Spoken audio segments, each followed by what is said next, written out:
On today's episode of The Stuff Your Accountant Isn't Telling You, we're going to be talking about big business decisions and how they impact your small business. So you want to stay tuned for this episode.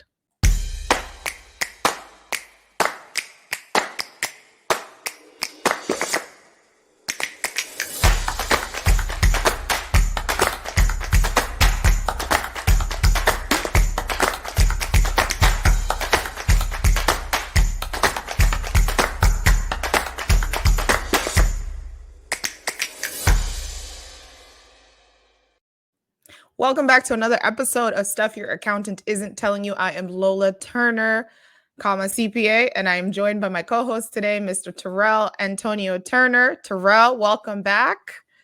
Co-host. Thank you for having me back.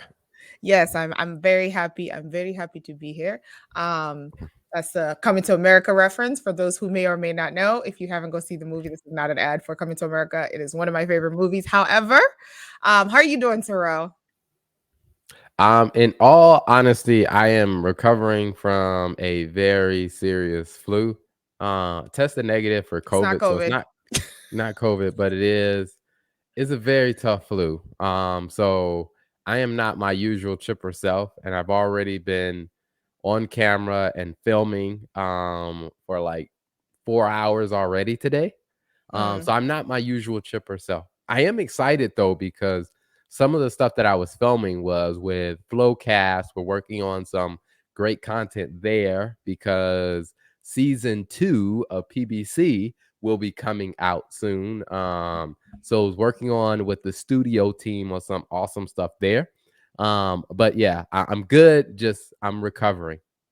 Okay. Well, I'm gonna have to carry the energy for the group today. No, but I'm sure you're still gonna do a good job. And I'm just excited for some of the topics we're gonna talk about. So Flowcast is actually doing some pretty awesome things, like you said. PBS, the second episode is, or PBC, the second BBC, the second episode is second season is airing recently. And I think we actually just aired an episode last week with the team on the FNA show. So go check it out.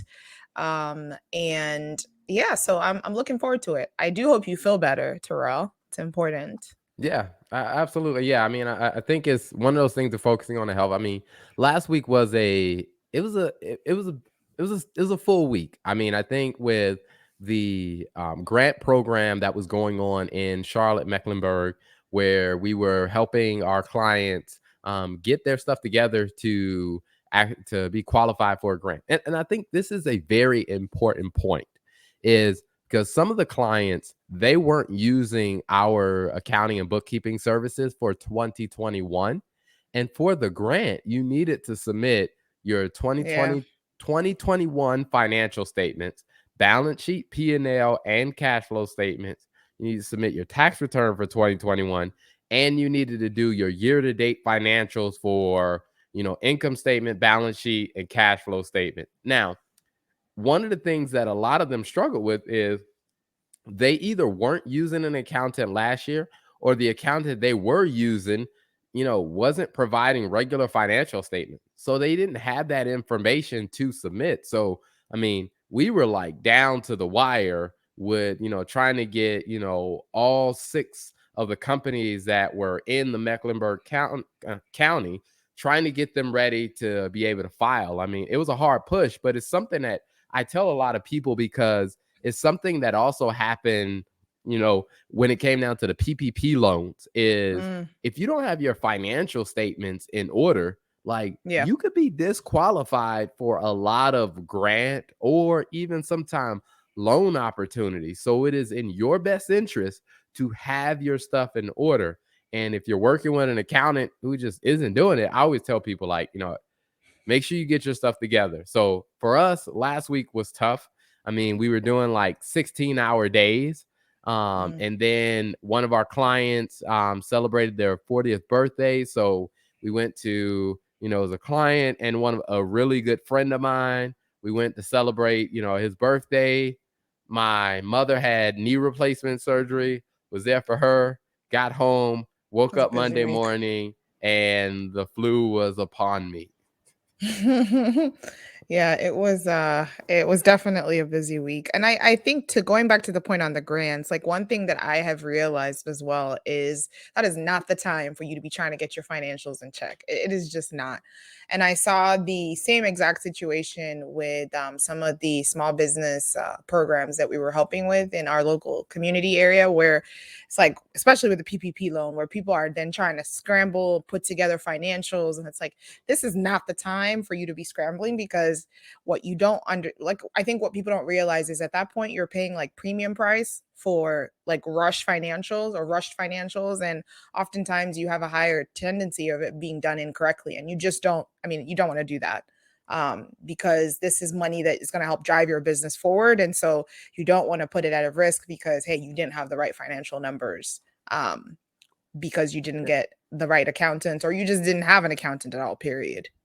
Yeah. I mean, and rightfully so. You should be paying a premium Oh yeah. for such the time crunch. And so one of the things that I advise people is if you're working with an account, because we're getting close to the end of the year, so taxes are on people's mind, or tax Mhm, returns, or that whole mhm. process are on people's mind. One of the things that that I've been working on it, and we'll probably release a diagram of this of I think about it as like your financial triangle where you have your bookkeeper on one end, you have your tax preparer here, and then you have your financial advisor here, to where your bookkeeper is doing the books for your business on a regular basis. They should be communicating, or at least have a line of communication to your tax accountant to say, hey, Mhm, here's what's mhm. going on in their business. What tax advice do you have for them before we get to the end of the year? And then also talking to the financial advisor, hey, here's what's going on in their business. What financial advice do you have for the client? That way, the client sits in the middle of all three of those, and the client is getting the best financial, information, the best financial insight, so the client can win in their finances. But I think a lot of bookkeepers don't have their processes down. So Yeah. they're struggling to get work done, or they're not getting the work done. So they don't have time to reach out to these other people. And I'm like, you know what? That's something that your bookkeeper could be doing. And it's very easy, even if it's just a simple email. But I think a Yep. lot of times, people, and it comes down to their finances, their accounting, their bookkeeping. It's just not in any type of order or any type of regular cadence for them to really get ahead. So they end up rushing for like deadlines and stuff when they're trying to get things done on the back end. Yeah, and that's one thing actually that we've gotten feedback from several of the tax accountants that we've worked with about how, working with us has been a lot easier. Like we make it. I know we ran into one of the tax accountants we work with over the weekend, and she was like, "Yeah, honestly, this is probably the best." She said, "This is probably the most put together financials I've ever gotten in doing, working with this particular individual." And I think for me, one of the things that I realized is it's such an easy way, like for as a bookkeeper, to set yourself apart is just being more proactive about those conversations, because at the end of the day, it makes it's all in the best interest of your client, right? When the financial advisor is giving them advice that is based on actual numbers versus just hey, general advice or whatever, but it's actionable advice based on the numbers and the results of their business, and then their tax accountant gets that information in time, can review it with them throughout the year and say, hey, based on where your numbers are, this is something you kind of need to pay attention to, going into the end of the year or going through the rest of the year. So definitely important. But we are not going to digress too far here. So let's go ahead and jump into today's episode. So today we're actually talking about big business and the impact that it has on your small business. So there's been a lot, Terrell, going on in the news just with like we talked about last week, like earnings calls, big businesses talking about their results, a lot of projections on slowdown, on hey, a lot of businesses adjusting their strategy as they kind of brace for I guess the recession, or brace for some of the impacts like supply chain and stuff like that is happening in their business. And then on Friday, the announcement came through on Twitter. So I guess what has been kind of your reaction when you saw the Twitter purchase going through, or just what's been your reaction overall of just some of the things that are going on as far as big businesses go in the news? So I will say is I'm gonna be completely honest about what my reaction has been. I wouldn't expect anything Some of less. it some of it will be I guess some of it, Controversial. some people may say is a political opinion. Some people may say it's a business opinion. Some people may just say whatever. But I think my first reaction has been laughter. Of just the What? amount of Please people provide more that are context. I think the amount of people that are freaking out about, The Twitter purchase. about changes happening and, Mm. with big companies, like when with leadership changes happening in big companies. And part of the reason I say laughter is because, I've worked in Fortune 500 companies. I've seen, a very high profile CEOs move in and out of companies. And I mean, I've been in investor relations, having to get on the phone with Wall Street analysts when we had a high profile CEO, removed from the company. Well, I guess technically he wasn't removed, but he was removed. He was walked out. And and his leadership team, they were removed prior to him.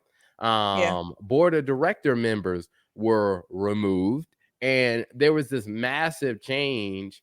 And one of the things that I don't think people realize is even though you may change some key leaders in different businesses, like big businesses still have bureaucracy. Like Hmm.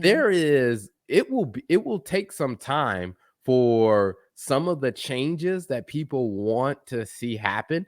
It'll take time for that to kind of trickle down through the organization before it actually directly, has a significant impact on the customers and the users. Like some of this stuff does take a little bit of, trial and tweaking and adjusting Hmm. before that plays out. So I think people freaking out that, oh my gosh, like all these changes are going to happen immediately, and it's just like that's probably not going to be the case. So that's one reason why I say laughter.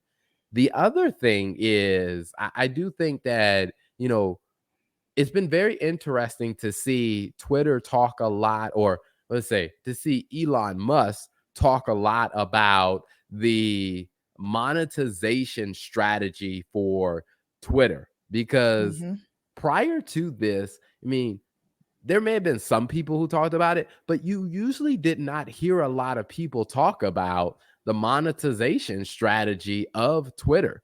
Yeah. And I think for Twitter to be such a big company, like that is an important conversation to have. A big public company at that, which means that they have people that are invested in the public, that are invested in their best interest and actually want to see a return. So I think that's even bigger than, having a private company. And yeah, so definitely was very surprising to me.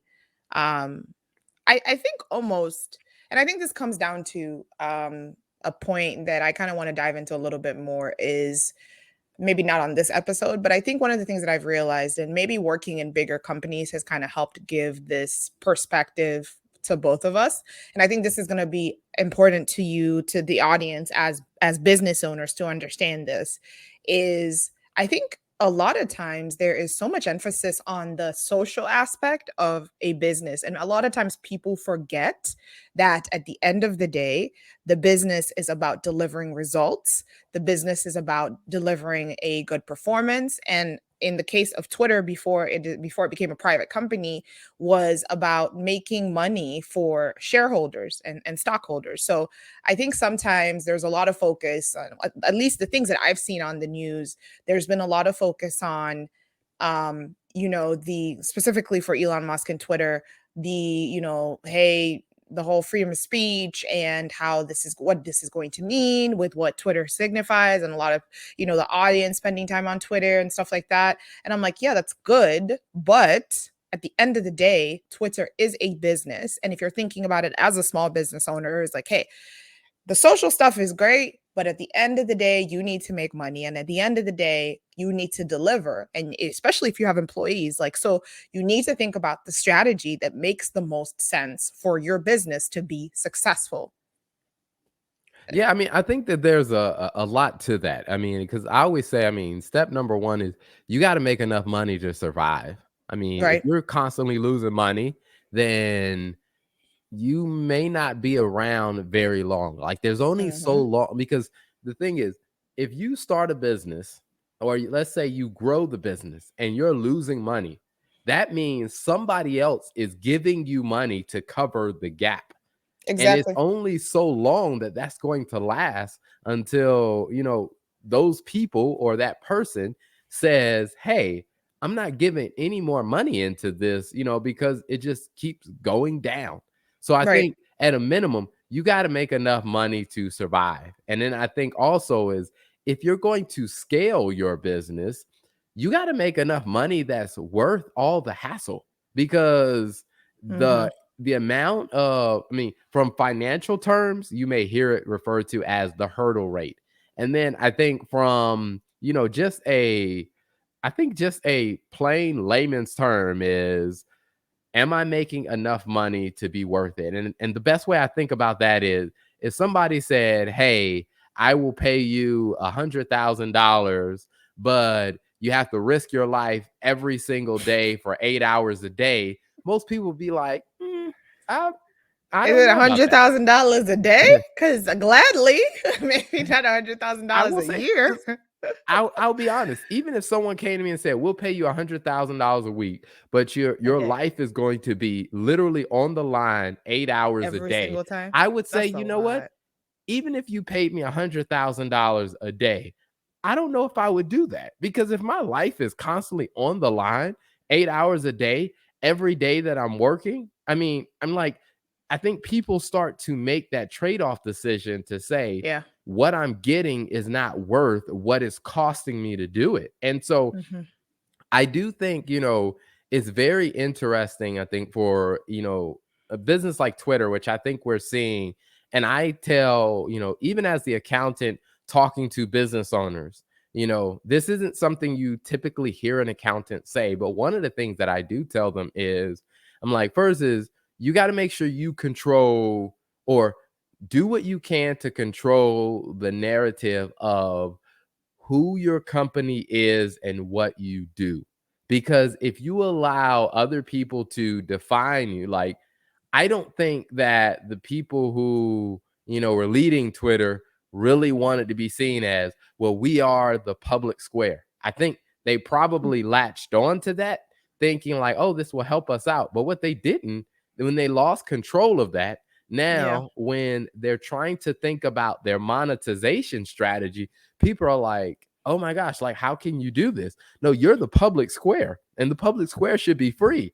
And it's just Right. like, to me, I'm like, that is like a label that I think they should have thought twice about adopting.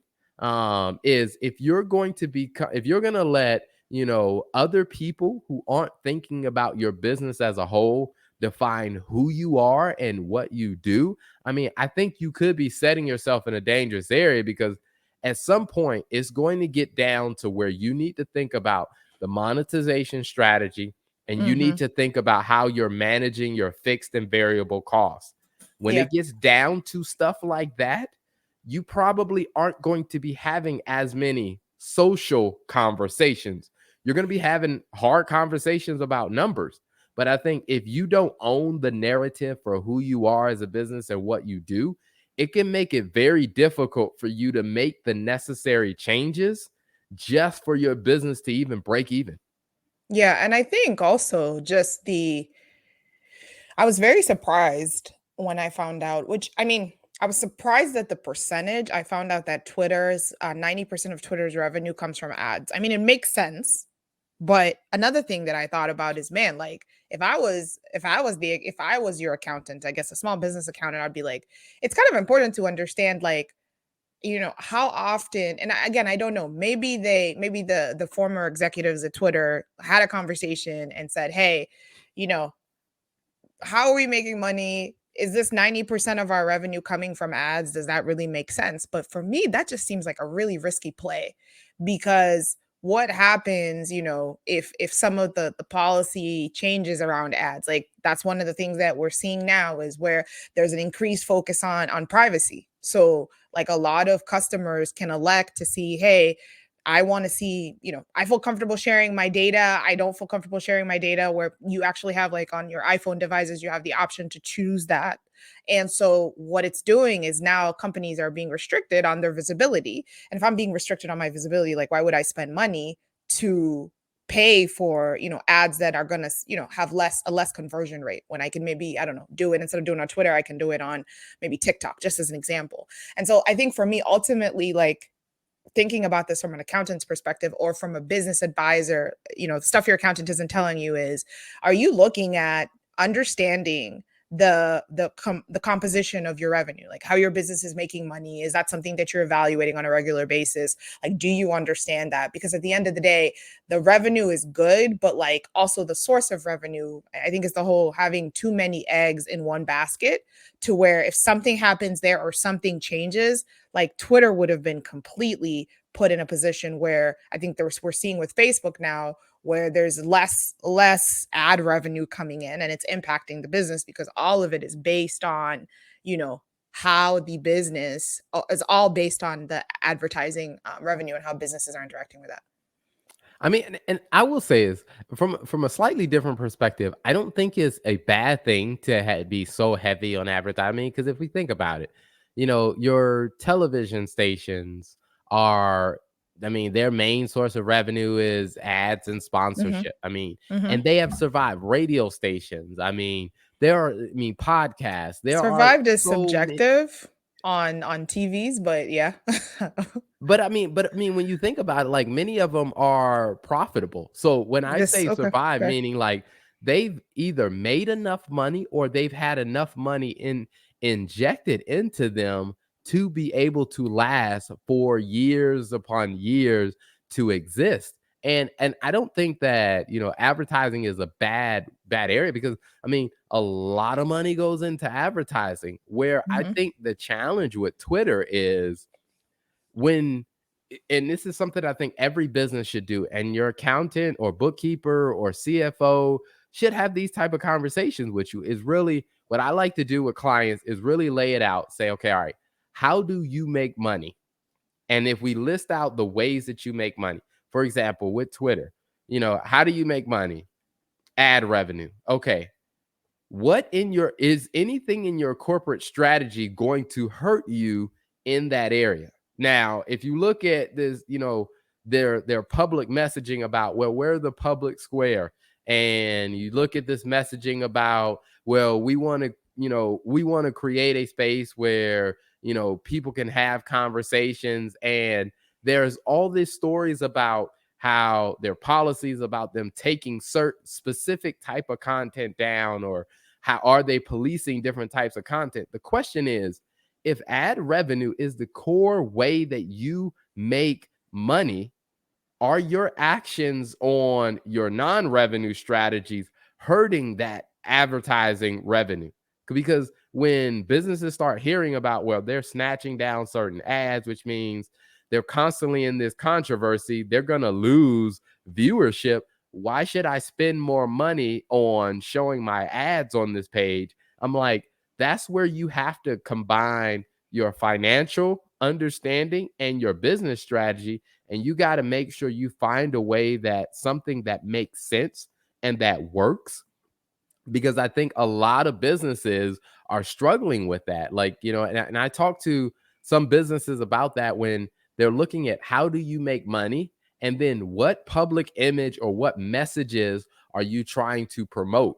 And I've had mhm. to check some businesses because they say they want to be profitable and they want to make money. But then when you look at all their messaging, it's like you guys are messaging yourself like you're a nonprofit organization.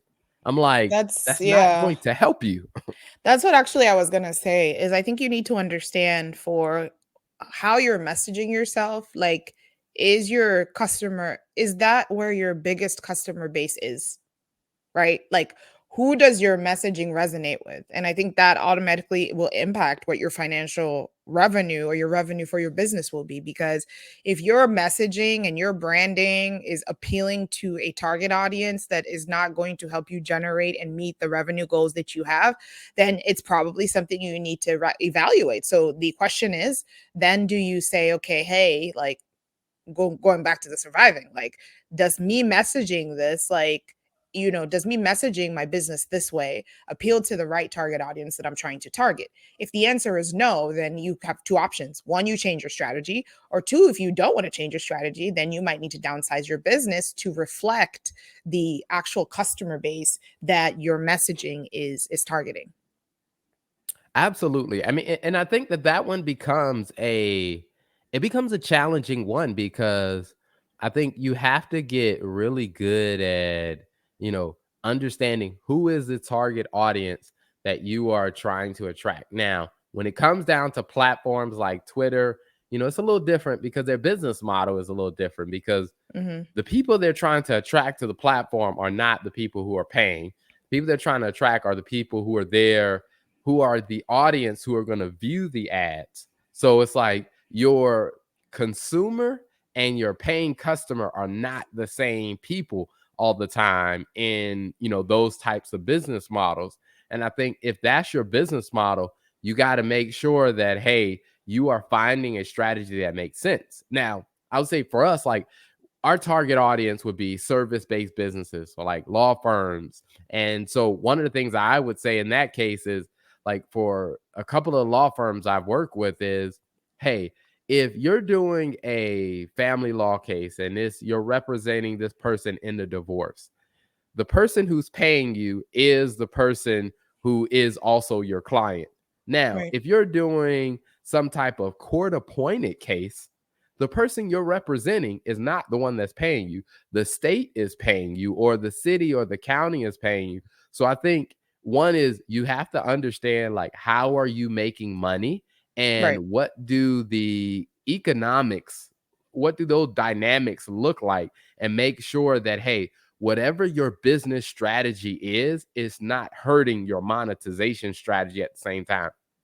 Yeah, no, that's good. I think that's a good point and that's good perspective. So I think I'm interested to kind of see with the I think Elon Musk, the feedback was, going back to, I guess, diversifying the portfolio of, not having as much of an emphasis on ad revenue driving the business.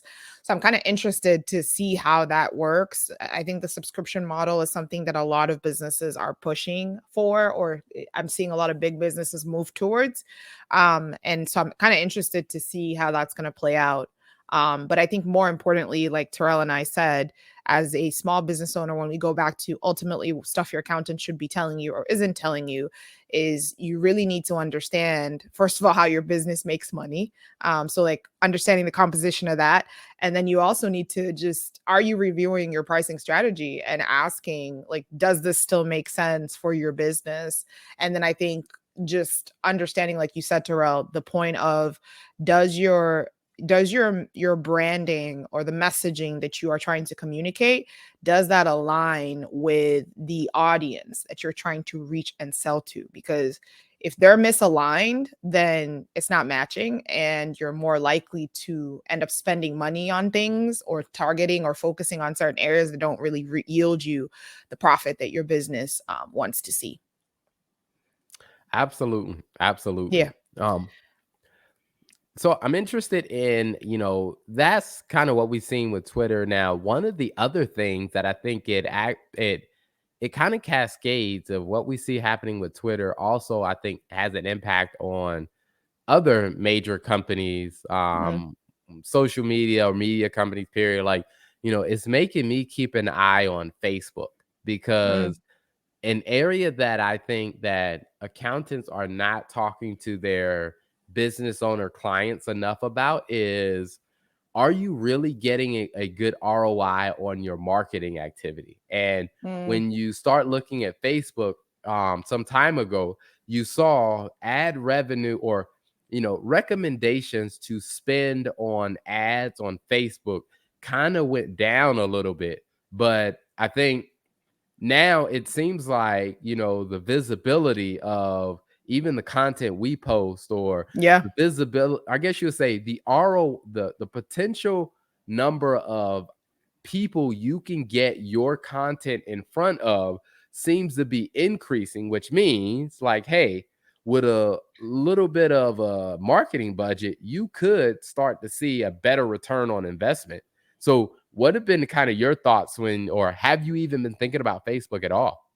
Yeah, I've been thinking about Facebook a lot actually because I've noticed over the last, I'd probably say 5 to 6 weeks, there's been a lot more just personally for us in the Business Talk Library. There's been a lot more engagement on the stuff that we post on like our page on Facebook. And I think for a while, Facebook for us was kind of the if you're posting it on LinkedIn, post it on Facebook. But recently I started noticing there was a lot more engagement, like comments, people liking stuff. And that hasn't really been the case, I'd probably say, over the last year, year and a half, probably more than that, before COVID. And so for me, I think what it tells me is okay, there's a lot more organic reach, which is great. And if there's a lot more organic reach, what does that mean for paid reach? Right. So that tells me, maybe, hey, it's cheaper and I'm more likely to get a higher ROI. But I plan to, but I haven't actually tested it. So I'm kind of curious to see visibility wise what that percentage conversion looks like for us, our business specifically, when we run ads on Facebook compared to what it was before. But I think that's a conversation Absolutely. we need to be having. Yeah. Yeah, I mean, because I think that even as you think about what's happening with Twitter, there's so many different eyes there. I mean, you know, there are some, prominent people who are saying, oh, if Elon Musk buys, I'm leaving Twitter.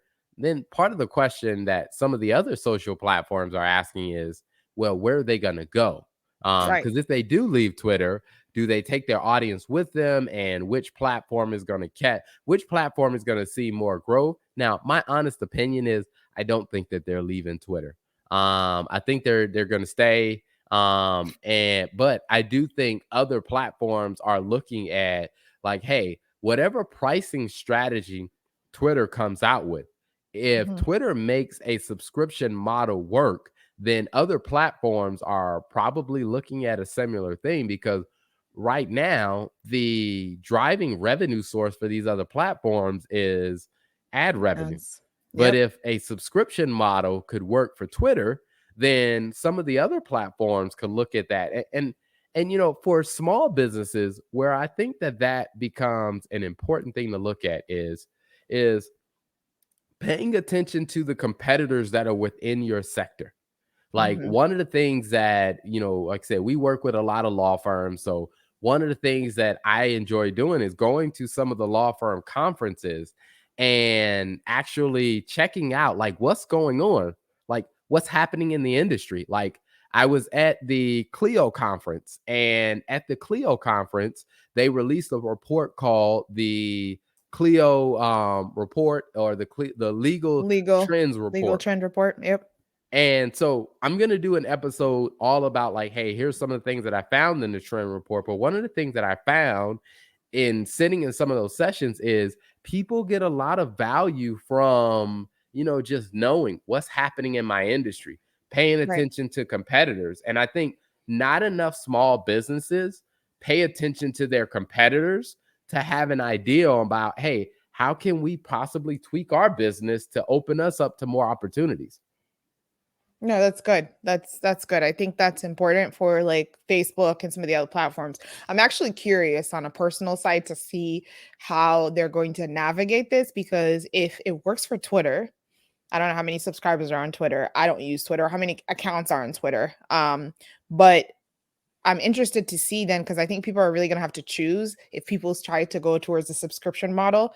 Do you really want to have like 6 different subscriptions that you're paying for each account? Because then I think people are gonna get selective about really understanding like where they like what adds the most value to them when they're But I, selecting I it. I honestly think that people have a very high appetite for low cost subscriptions, Oh because if yeah, you think eight about the dollars a number month of it, is I mean, because when you think about it, like people who have a subscription to Amazon Prime, that's true. Netflix, That's true. Hulu, Paramount, HBO Max. You're right. You're yeah, right. HBO Max, Apple TV, like there are That's some people true. who have subscription, and I'm guilty of it. I mean, like I have Yeah. like multiple subscription, and then what ends up happening is Verizon Wireless comes out with a plan that says, hey, if you get this phone plan, you get Disney Plus, you get Hulu, you get ESPN. And it's just like, okay, sure. So now we got Netflix, Amazon Prime, ESPN, Hulu, Disney Plus. We Oh got gosh. Paramount. We probably got something else that I've just forgotten about. And I think people do have a high tolerance for, low cost subscription model things. Yeah. So, I mean, I think that other companies are probably looking at this saying, how is Twitter going to make it work? Because I don't think other companies are ready to just jump out there with Twitter. But I think Twitter is going to figure out a way to, balance their income and expenses is what they're really going to have to do, because they just been losing a lot of money. And if they don't Yeah. balance their income and expenses, then Twitter's probably not going to be around for a very long time. Yeah, and I think also I'm interested I think they have a bit of an advantage here because now they get to do it well with little visibility because now they're a private company and they don't have to worry about the stock going up or down depending on, some of the decisions that they make. So they can really, I think they can really test it, even if it's like with a small population, see how it works, and then decide if they want to kind of make it Twitter wide. So it should be interesting to see how that works. Yep. I mean, I think it will be. I mean, and I think all of that is, people may say, that's big business. What does that have to do with me? I'm running a $3 million business. I'm not a multi-billion-dollar business. So they may say, hey, I'm running a business that's doing 30,000 a month, or I'm running a business that's doing 10 grand a month. I think the big pieces there, I think of really when it comes down to your business, it's really looking at your monetization strategy. Like, Hmm. how are you making money and what opportunities do you have? I mean, to be, completely transparent, that's something that we've been thinking about in the TL Turner group is when we look at, hey, how are we making money? Last year, when we looked at our numbers, last year we had a significant amount of money coming from one-on-one consulting and CFO work. When we looked at that and we realized that, or I looked at it and realized, like, hey, to scale that, it would take hiring another me, or it would take hiring, cloning me. And I'm just like, you know what, based on the structure of our team, that wasn't the best decision for me to go find another me to do that type of work. So what we ended up doing is taking a step back and saying, what work is our team capable of? And Hmm. what work can our team actually scale and grow more? So we leaned a little bit more heavy into doing the bookkeeping and that type of stuff. And the team is doing an amazing job of scaling that. Like, all the revenue that we walked away from doing like the one-on-one consulting, we've about I'd say what, you know, not 10 months now, we've just about recovered all the revenue that we walked away from, but we did it in a scalable way. And Yeah. then what that also did is it opened us up to look at other opportunities of creating revenue, like whether it's courses or doing more speaking engagements or Hmm. creating tools and resources. So, I mean, I think every small business should really sit down and pretty much just, draw out on a piece of paper, how do you make money, and really start to think about, your monetization strategy in a better way. Yeah, no, I think that's good. And I think also the next step after drawing up that list of, hey, how do you make money, is when you think about one, how do you make money? Two, where are you good at like making money? So like we assessed our team's strength. And then three, is there a market for it? Right. Because I think for us, it was really great because there are a lot of people that just want the basic bookkeeping.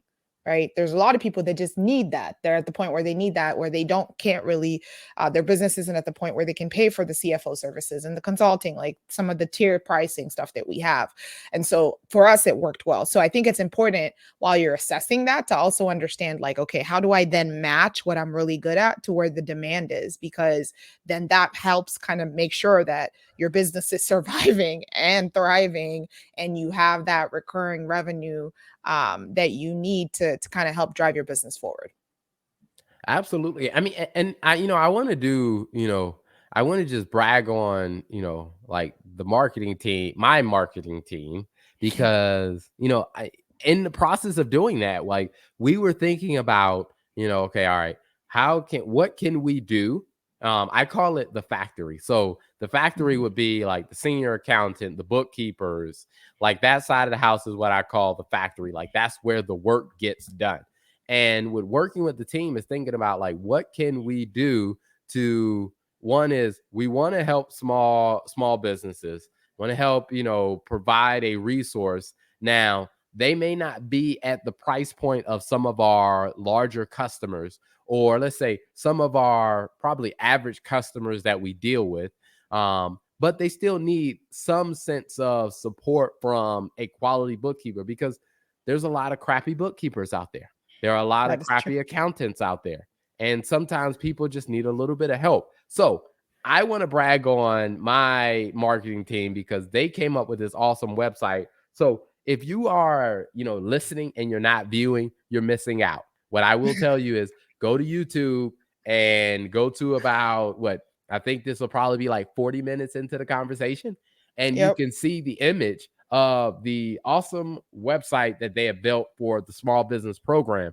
And one of the first things you notice is like, when it talks about 89% of small businesses credit higher success to working with a good accountant. Like, I mean, if you think about that, the number of successful businesses out of that, 89% of them said that working with a good accountant is something that, helps lead to better success in their business. And so the team has done a great job of really putting together this awesome site, really answering some critical questions for people who are trying to figure out, like, is this the right program? And in transparency, we've actually put what the prices and what the numbers are.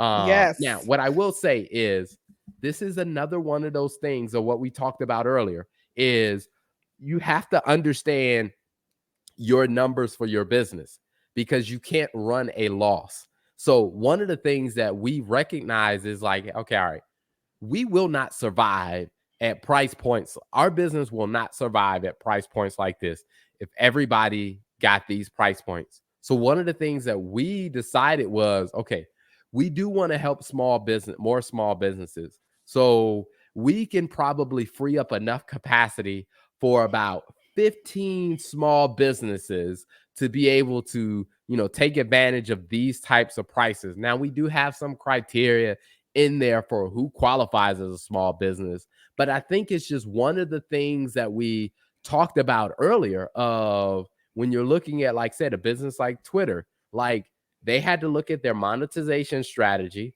They also had to look at their internal costs to see what makes sense.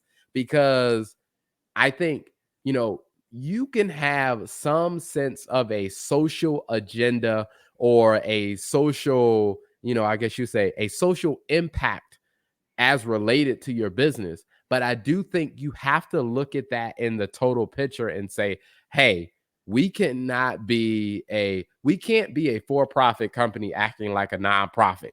Like we can be a for-profit company that does have some social justice or some social impact aspects to it, but we do have to put some parameters around it because we have to survive and grow as a business.